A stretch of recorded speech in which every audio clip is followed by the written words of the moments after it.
Hello everyone, আসসালামু আলাইকুম। দেশ ও দেশের বাইরে যে যেখান থেকে আমার ভিডিওটা দেখছেন তাদের সকলকে জানাই সোনাই কিচেনে স্বাগতম। আজকে আমি আপনাদের রান্না করে দেখাবো ডিম দিয়ে করলা ভাজি। এভাবে করলা ভাজি রান্না করলে একটুও তিতে লাগে না। চুলাতে প্রথমে আমি একটা বসাই দিয়েছি প্যানটা আমার গরম হয়ে গিয়েছে। এখন এর মধ্যে দিয়ে দিচ্ছি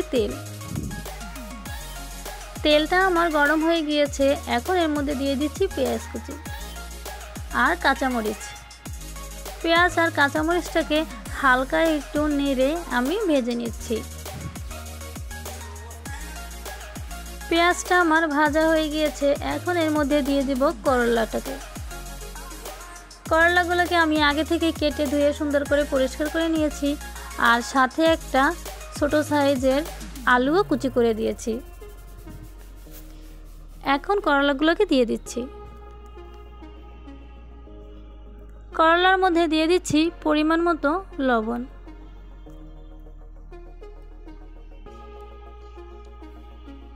এখন করলাটাকে খুব ভালোভাবে নেড়ে চেড়ে মিশিয়ে দিচ্ছি, যাতে লবণ সব জায়গায় খুব ভালোভাবে মিশে যায়।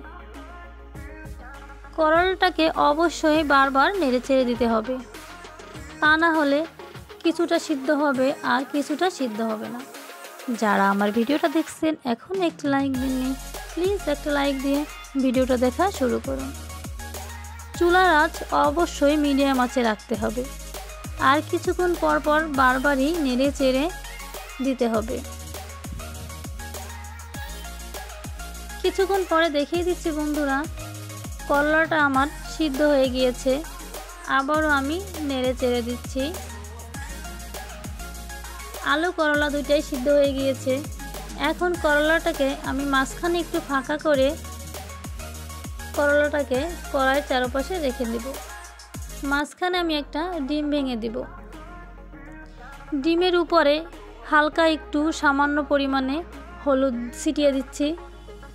এখন ডিমটাকে নেড়ে আমি খুব ভালোভাবে ঝুরঝুরা করে নিচ্ছি। ডিমটাকে এ পর্যায়ে আমি করলার সাথে মিশিয়ে নিচ্ছি। অবশ্যই বারবার নাড়তে হবে, তা না হলে দেখা যায় ডিমটা দলা পাকিয়ে যেতে পারে। এভাবে করতে করতে করলা ভাজিটা আমার ভাজা হয়ে গিয়েছে। দেখিয়ে দিচ্ছি বন্ধুরা, দেখুন। আপনারা একবার হলেও বাড়িতে ট্রাই করতে পারেন এই করলা ভাজি।